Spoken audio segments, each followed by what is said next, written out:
Uma escolha pode te transformar. Divergente, de Veronica Roth.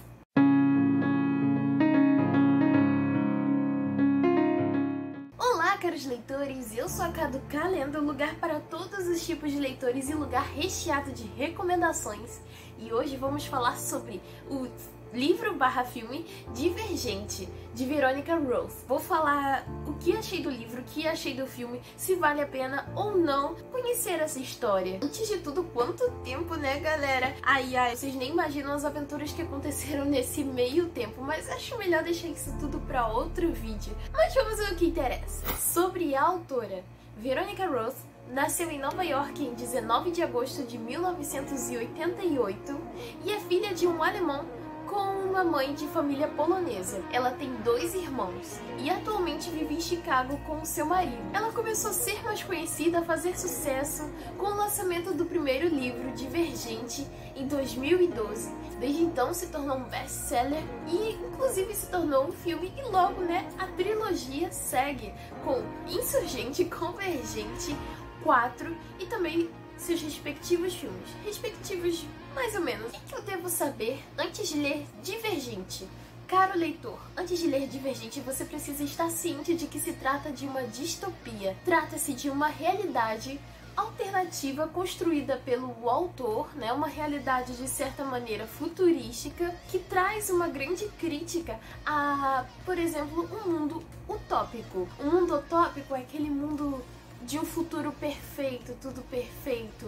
Na distopia, um mundo perfeito foi imposto, mas não deu tanto certo. Inclusive, a distopia tem uma grande marca na filosofia, na sociologia. Muitas vezes você encontra governos onde impõem muitos limites, muitas pressões, pouquíssima liberdade de expressão, vamos supor. E temos aí exemplos de distopia com Jogos Vorazes, 1984, de George Orwell e o próprio Divergente. Uma coisa interessante, né, na minha opinião sobre a distopia, é que ela apresenta críticas que também valem para a sociedade odierna. E nessa sociedade distópica construída por Veronica Roth, temos 5 facções. São elas: erudição, onde moram, né, aquelas pessoas que têm uma mente voltada para o conhecimento constante em prol da sociedade. A franqueza, aqueles que vivem na franqueza devem falar a verdade sempre, dizem o que pensam e, segundo eles, a duplicidade é a falha do ser humano. A terceira facção é a amizade, onde, né, por acaso, não se tem um líder, mas uma representante. Na amizade tem aquelas pessoas que não põem nada material em cima das suas amizades, que confiam uns nos outros, inclusive eles são bem responsáveis pela parte da agricultura desse mundo distópico. E eu não sei se disse pra vocês, mas ali, né, se trata de uma Chicago futurista. A quarta facção é a abnegação.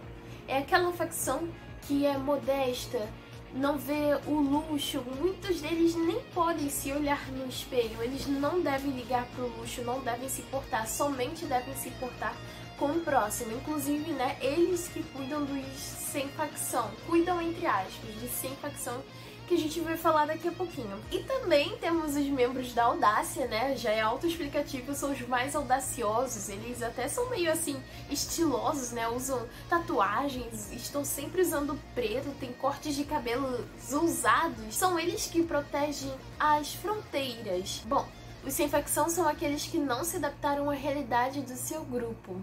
Aos 16 anos, uma pessoa que faz parte dessa sociedade tem que escolher uma facção. Antes disso, ela passa por diversos testes para saber o que sua mente, o que seu coração dizem, qual lugar ela está mais direcionada, qual lugar ela se daria melhor, mas a escolha no final é dela. Mas quando a pessoa não se adapta à sua facção, ela é dispensada. Claro, ela pode simplesmente deixar, né, por algum motivo. Mas geralmente ela é dispensada, uma coisa que acontece muito na facção da audácia. Quando você não é forte o suficiente, você é chutado por sem facção. E ser uma pessoa sem facção é o cúmulo das piores coisas que se podem acontecer naquela sociedade. Você não tem o menor apoio dessa sociedade, a única coisa que te dá apoio é a galera da abnegação, né? Que te dá aquilo que o governo não dá. Agora falando sobre a história em si, né?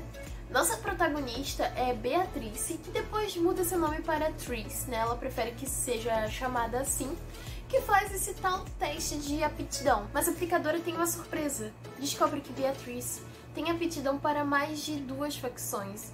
Isso determina que ela é uma divergente e ela deve manter isso em segredo. Então a vida de Tris está em risco. Chega o dia da escolha. Infelizmente, ela decepciona sua família, né? Ela morava com seus pais e seu irmão Caleb ao escolher mudar de facção. E seu irmão Caleb também surpreende a família mudando de facção. Entretanto, Tris está muito feliz na sua nova facção, tomando o máximo de cuidado possível para não descobrirem que ela é uma divergente. Ela se aventura muito. Ela que era tão baixinha, tão menininha, magrinha, né? Aquela garota que você olha e pensa, é uma menina. Entre amizades, brigas, brincadeiras, discussões, ela encontra uma pessoa muito especial. 4. Que também tem alguns segredos. Quando Tris se aventura e se apaixona, ela também começa a passar por diversos novos desafios. O fato dela ser divergente não só a prejudica, mas como também prejudica toda a família dela.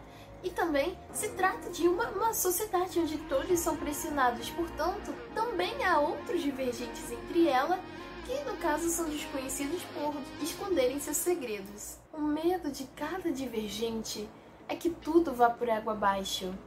Tanto ela quanto os outros divergentes tentam esconder seu segredo, mas é um desafio imenso. Principalmente, eles têm uma espécie de soro lá que entra na mente da pessoa, né? Como a gente pode pensar que é uma coisa assim, além de uma distopia, também é o futuro. É um soro que ataca a psicologia da pessoa, como se fosse um sonho, ou talvez a realidade. E isso é muito perigoso para um divergente. Agora eu vou falar sobre minha experiência lendo e assistindo. Bom, galera, é aquele tipo de livro que você pega numa tarde e você lê bastante, você curte.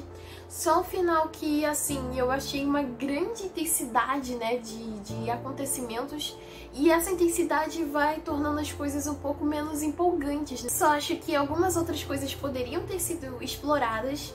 Por exemplo, um pouco do passado da Tris seria interessante, um pouco mais sobre a família dela, os pais dela, porque tem algumas coisas, tipo medos, que aparecem no livro, mas não tem tanto fundamento, não tem tanta explicação. Acho que poderia ter aprofundado um pouco nisso, mas a história em si, o foco da história é muito bem feito. Agora falando sobre o filme, é uma história muito mal produzida, tem infidelidade com o livro sim, e também tem fidelidade, tá? Mas acontece que ficou aquele negócio de tentarem esmagar os fatos e ficou tudo muito corrido, então quem não leu o livro não vai entender o filme, não vai se interessar pelo filme, pelo menos é o que eu acho. Eu assisti o filme 2 vezes, uma mais ou menos 1 ano antes de ler o livro, e outra depois de ler o livro, e nas duas, nenhuma das duas eu curti.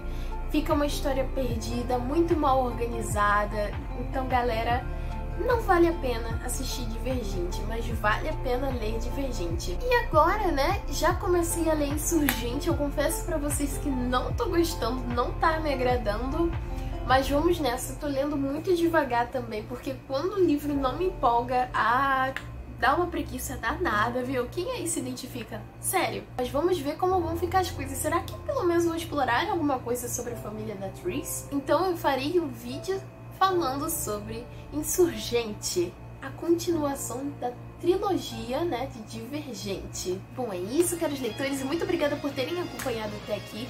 Caso você, caro leitor ou cara leitora, já tenha lido Divergente, deixe um comentário aí pra eu saber também, pra ajudar a galera que veio querer saber um pouquinho mais sobre esse livro / esse filme.